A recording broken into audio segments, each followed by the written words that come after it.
Hi and welcome to our YouTube channel. We're gonna have a very quick update for Link. And before we're gonna start it, please make sure to read the disclaimer that I'm gonna post. Thank you.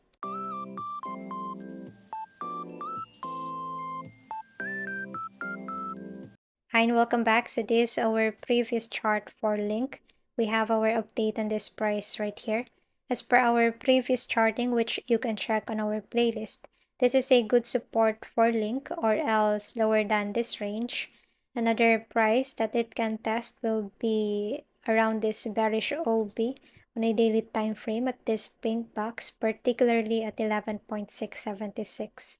Anyway, last week, Chainlink have once again established technological dominance on the RWA sector after DTCC completed a pilot program, Smart NAV, using Chainlink's CCIP, which is why we have a good move to the upside, breaking this minor resistance around 14.8.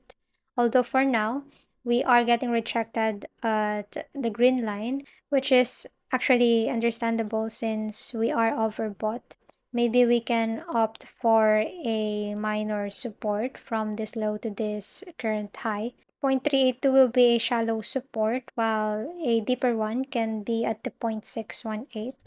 Today, we are going to expect some volatility since the market is anticipating the decision about Ethereum spot ETF. So be aware of this kind of volatile move, sudden flash, and then it's coming back up to test resistance. On the following weeks, a breakout at 17. My target for Link will be the same, and that will be around $25 to $28.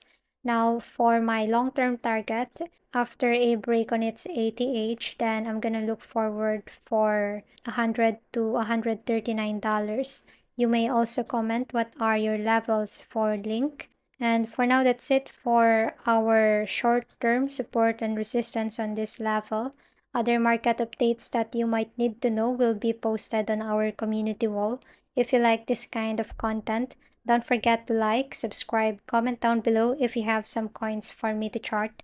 Click the notification bell so you will be updated on new videos that I'm gonna upload. Thanks for watching and have a nice day.